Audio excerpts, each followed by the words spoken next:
Hello everybody, this is Grandmaster Robert Hungaski for chesslecture.com, and today I wanted to continue our discussion on strategy. Whereas last time we talked about effective ways of playing against a fianchettoed bishop, this time I wanted to show you a certain kind of pawn structure that is particularly useful for a knight.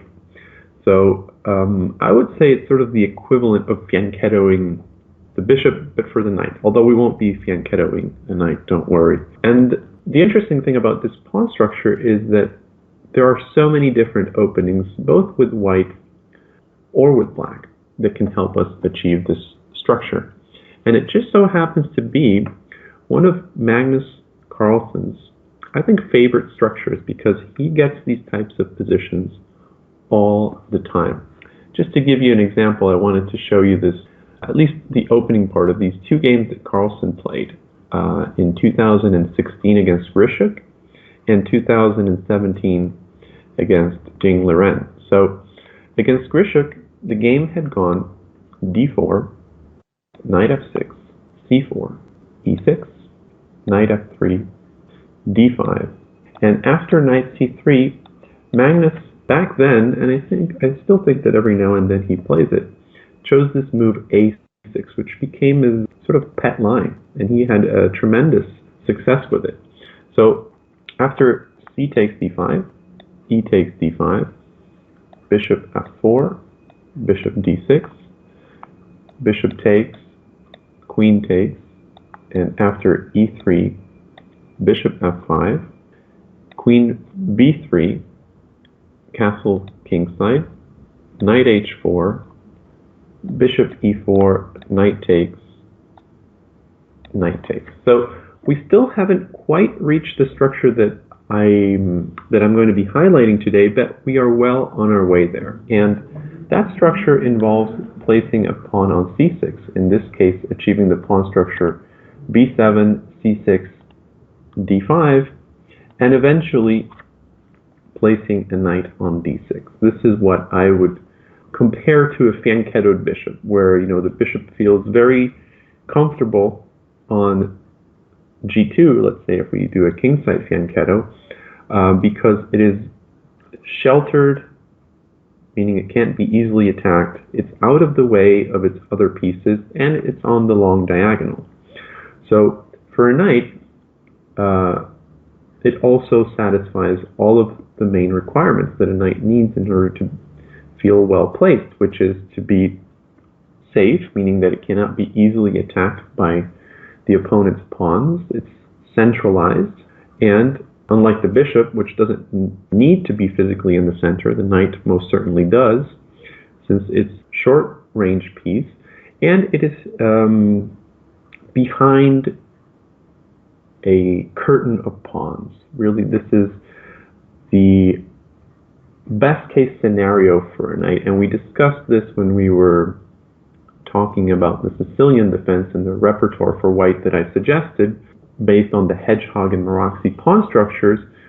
White is always trying to shelter his b1 knight when it comes to c3 behind a curtain of pawns. So in this game, after the moves bishop d3, knight c6, a3, f5, black slowly but surely started preparing the position for the structure that we're looking for. So after knight f3, king h8, castle kingside, rook b8, now that everything is protected, black is going to play knight e7, c6, remove the queen, and when the time is ready, drop the knight back to d6, from where the knight will not just be exerting control over the center, but actually keeping a close eye on the queen side as well as the king side. So after rook a c1, knight e7, queen c2, c6, knight e5, queen e6, and now as soon as white is threatening to push our knight away from e4, we have to be ready to drop back to d6.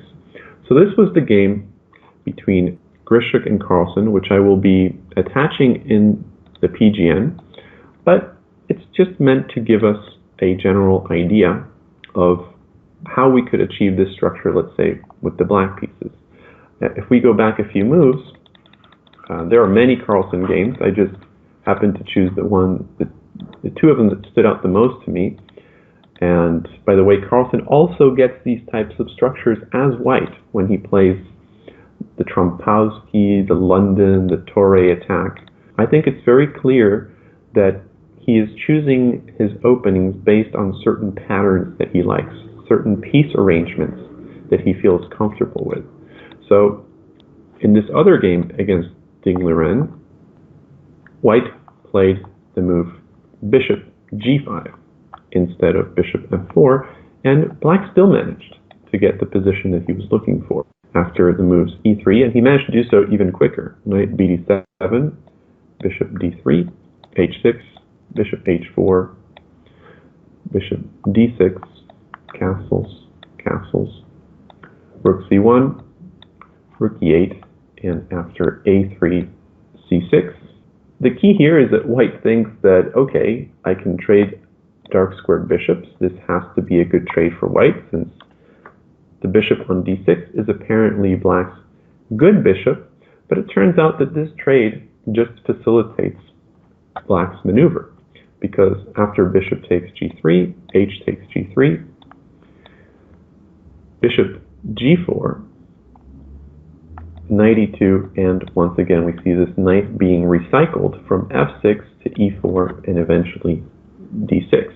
So the game went knight f4, knight df6, and after bishop e2, the knight dropped back to d6, and black enjoys a very comfortable position and went on to win a really nice game. Okay, so this is just one of many ways that black can apply this maneuver. We see this in this Queen's Gambit declined, we see it in the Rogozin, we see it in the Carlsbad structure in general, and now I would like to show you how this would work out from white's perspective, and specifically as it applies to an opening that I have employed many times. For a long time, I was having serious difficulties playing against the Caro-Kann, because I felt like this was a very solid opening, ideal for counter-attacking players. And what would happen is I would overexpand, and eventually my attack would run out of steam, and I would lose on a counterattack, or I would lose some awkward endgame where maybe my pawn was too far advanced on h5 or e5, and pieces would start getting traded off, and my space advantage would count for nothing. So I started looking at some games from players that I usually felt had a pretty good grip on their repertoire, and one of the games that made a pretty deep impression on me was a game that Robert Hess, Grandmaster from New York, won at a World Team Championship back in 2011 against the Israeli Grandmaster Yevgeny Pasny. And in that game, white played a d4, d5, knight c3, d takes e4, knight takes d4, bishop f5, knight g3, bishop g6, knight 1 to e2. And I vaguely remembered this variation from reading the Botvinnik-Tal World Championship match of 1960, the match that Tal won, where Tal employed this as white against Botvinnik's Caro-Kann on several occasions, and he got some very interesting positions, but eventually, I think, in the match itself, Botvinnik found a way to equalize, and then, of course, as chess theory evolved, this was considered a somewhat harmless choice by white. Harmless if white aims to force his way through the position trying to create an attack, which is basically what Tal was trying to do. But it turns out that white can give a positional spin on the variation, and in those cases I think it becomes a very interesting idea once again. So in this game black played e6, and now after knight f4 we're going to see that yes, white is going to be on the alert for the possibility of an attack on the black king, perhaps with some pressure on e6, with some pressure on the bishop. But also, white is going to be mindful of the possibility of recycling this knight and placing it on d3 after we've created the structure b2, c3, d4. And that's going to give white a pretty good grip on the center, combined with his space advantage that could add up to a better position. So in the game, black played queen c7, c3, of course, and after knight f6, h4. So once again, if black isn't careful, we're just going to play h5 and trap the bishop. Obviously, h6 here would be a very ugly move since it completely destroys black's pawn structure. So black plays bishop d6, intending to meet h5 with bishop takes f4, at least winning a pawn. So white played the move queen to f3, and after knight b to d7, h5, bishop c2, h6, g6, and bishop d3. And now after bishop takes d3, knight takes d3, white has achieved the middle game position that he was looking for. Now, I'm not saying that this position is clearly better for white or anything like that, but it does seem like a slightly more pleasant position. First of all, the knight is ideally placed on d3, but on top of that, we see that white has accomplished some weakening of black's position on the king side, especially this pawn on h6 guarantees a lot of endgames as being particularly dangerous for black due to the proximity of this pawn to the promoting square. So eventually, white ended up winning a very nice game, and like I said, that game made a deep impression on me, and it led me to start re-examining, what variations are in my repertoire where I could try to incorporate this idea. Of course, I tried to incorporate this opening into my repertoire, but really I wasn't a big fan of knight c3 against the Caro-Kann. There are just so many options for black, although I did play it in a couple of games, and when I got this position, I did feel very comfortable. So this is another game that I will be including in the PGN. But now I want to move on to the variation that's actually in my repertoire and that I've worked on extensively, and where I've had the possibility of weaving in this knight maneuver into it. So the variation I'm talking about is the exchange variation of the Caro-Kann, which has been receiving a lot more attention, at least in the US, since Sam Shankland used it last year to clinch his first US championship title in the last round when he played and beat a wonder Liang with the move bishop d3. And now after knight c6, c3, queen c7 has become black's main move. The classical choice for black had been knight f6, and after bishop f4, bishop g4, and queen b3. And here black's main choices used to be queen d7 and queen c8, but a wonder Liang in the last round of the US Championship decided to go for this very complex, modern take on the position with e5. It didn't turn out very well for black after the move h3, I believe. That's a topic for another day.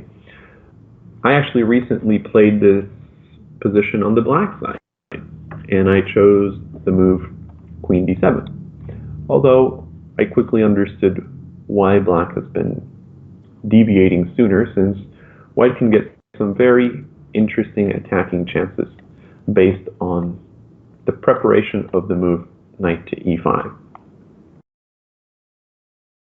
So instead, black has been playing queen c7, which prevents the white bishop from coming to f4 and tries to seize control over the e5 square as soon as possible, so as to make it difficult for the white knight ever to get here. So after the move queen c7, another advantage of delaying or not showing his hand is that black intends to meet the move knight f3 with bishop g4, actively developing the bishop and once again making it particularly hard for the move knight e5 to ever happen. So that's why white plays h3, and after knight f6, then knight f3. Now the problem for black is that there is just no good way to develop this light squared bishop. At least in the old main line, you get to develop the bishop to g4. And here, that's obviously not going to be possible. So black has been playing g6, intending to not just play bishop g7 and castle, but in most situations develop the bishop to f5 anyway. And now, after castle kingside, bishop to f5. Bishop to f5 is not the only move. Black can avoid the risk of having his f-pawns doubled by simply playing bishop g7. But then after the move rook e1, castles, bishop g5, all that black has really done is delay the inevitable, which eventually you're going to have to accept that you need to develop this bishop, and it's probably going to have to go to f5. So usually in chess, when you delay something that you know you have to do, it turns out that it would have been stronger to do it sooner rather than later. So for example, this would be one case of that, because after bishop takes f5, g takes f5, I think the position that arises after bishop takes f6, bishop takes f6, knight bd2, white is preparing the maneuver knight b3, knight c1, knight d3, a maneuver that should not come as a surprise to us by now. And white enjoys a better position, in my opinion. Once again, we have a pretty good grip on the e5 square. The knight on d3 does a fantastic job at keeping an eye on both sides of the board. And I will include the game, I believe it was Elvis against Popov, that ended up being a draw, but I think that Elvis achieved a fantastic position as white and should have won that game. So instead of playing bishop g7, I think that the main point of playing g6 is actually playing bishop f5 as soon as possible, because many times the bishop doesn't even go to g7. Many times after bishop takes f5, g takes f5, black will play e6, bishop d6, and even castle queenside and use the open g file for the rook. So it's a mistake to think that g6's main purpose is to fianchetto the bishop. That's not necessarily true. So I played several blitz games and I analyzed this position. I tried cracking black's position by playing the move c4. I tried doing this right away. I tried maybe playing queen e2 and then after e6 then playing c4. I tried not playing c4 at all. For example, I tried playing the move bishop g5, but that just ran into knight e4. That's no good. And then I even tried the maneuver knight d2 and knight b3, but with the bishop on c1, it became a lot harder to reroute my knight to d3, right? This bishop is a piece that white is happy to trade off.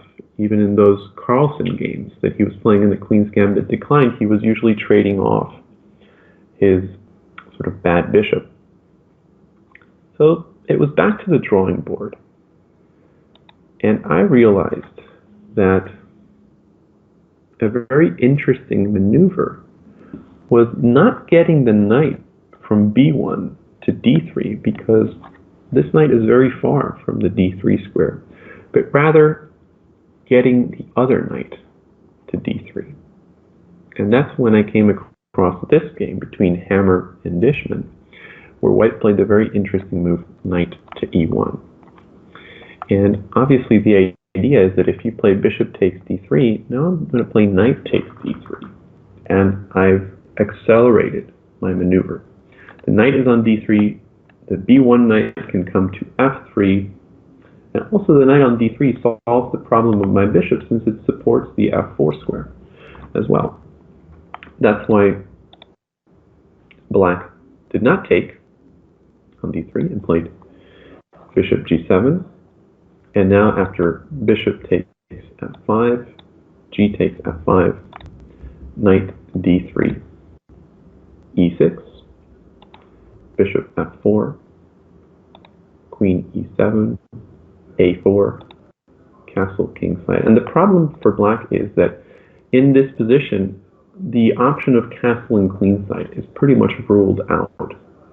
Because, sure, black can hope to use the g file, but white's initiative on the queenside is going to be much, much faster. We see that white plays an a4 move, which is useful to contain a possible minority attack by black, but it's also useful should black castle queenside since it prepares a pawn storm as well.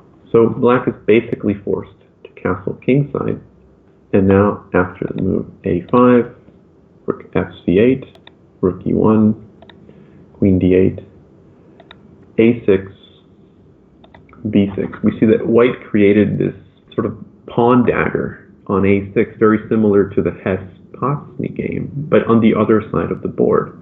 And these pawns tend to be very dangerous, especially as we approach endgames. So white has placed that pawn on a6 in an act of faith that this general principle will pay off eventually. So the game continued knight d2, and after knight e7, bishop h2, knight g6, knight f3. And the problem for black, once again, is that the queen c7 variation has not managed to solve white's intentions of landing a knight on e5. And there's no easy way for black to put a pawn on f6, since that would severely weaken the e6 pawn. Not the case for white, because if black plays knight e4, which is what happened in the game, white has a very simple way of dealing with this, which is to put the knight on e5 and then prepare the move f3. So we see that white has much easier use of the e5 square than black does of e4. So after queen g5, f3, bishop takes, knight g3, the knight simply dropped back to d3. And after f4, queen d2, h5, here white found a very nice tactic, h4. So the point is that after queen takes h4, queen f2, this knight that looked so threatening on g3 has now lost all its stability, because white is about to play knight takes f4, followed by bishop takes g3, and the black king will become exposed, and we will get a middle game of bishop and knight with a wide open position. And that's not going to prove a very comfortable middle game for the side with the knight. So eventually the game continued queen g5, and after knight takes f4, knight takes, queen takes, bishop takes. And in the endgame that followed, this pawn on a6 turned out to be a huge asset in white's position. This is what in general strategy is called proximity promotion. So if you're trying to evaluate an endgame and figure out who is better, one of the factors that you have to take into consideration is proximity promotion. That just means who has the most advanced pawn. In case a pawn race should ensue, that is immediately going to tell you who's going to have the upper hand. And here, this pawn on a6 is going to create all sorts of trouble for black, because not only is this pawn closer to the queening square, but it's actually fixing some of black's pawns on dark squares. So for example, in a case where all the rooks were to get traded off, white would simply use his bishop to start harassing these pawns. And that's exactly what happened in this game. After the move knight g6, bishop e5, f5, the problem for black is that all sorts of transformations of the position disfavor him. Because a situation where the minor pieces were to get traded off, we see that white still retains a better pawn structure, and in particular this isolated pawn on h5 is going to be very easy for white to attack with the rooks on the board. Another general rule of thumb is that when you have a rook endgame, the side with the more pawn weaknesses is going to be in serious trouble, because rooks are by far the best piece to take advantage of pawn weaknesses. So whenever you see a position with a backward pawn, an isolated pawn, or doubled pawns, usually you want to keep your rooks on the board because those are the pieces that are going to take advantage of it. So in the game, black tried to delay this trade, but eventually had to give in because this bishop on e5 is still creating a lot of discomfort in black's position by controlling both flanks. So after the move f5, king f2, king f7, rook h1, knight e5, d5, king g6, rook h4, and white prepared to double up on the h file and then play g4. So after rook h8, rook h1, rook h7, g4 doesn't quite work yet because black simply trades once and then doubles up himself. So rook h3, rook h8, check, and rook g5. So we see that black is in big trouble here because even though he has maintained the material equality, his rooks are just much more passive. And white king will slowly start creeping up the board.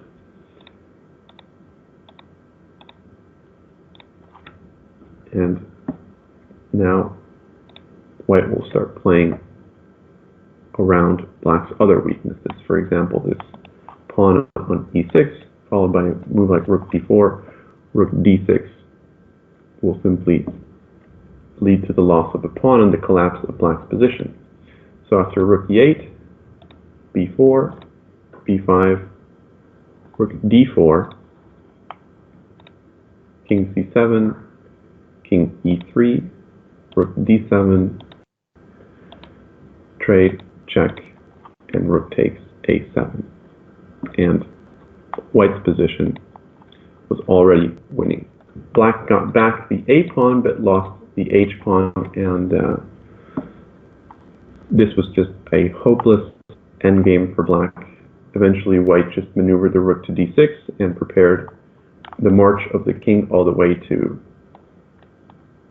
f6, and white won a very nice rook endgame. I will be attaching the PGN for the rest of that game as well, but I think that already white is winning. So hopefully, much like last time, with these examples, you'll have a compass that will guide you in the opening, at least in terms of where you would want to place your minor pieces, or what kind of pawn structures are better for some pieces, like in this case, the d4, c3, and b2 pawn structure for a knight on d3, or what kind of pawn structures we can employ to restrict other pieces, like we discussed last time, how to restrict a fianchettoed bishop. So thanks for listening. This has been Grandmaster Robert Hungaski for chesslecture.com.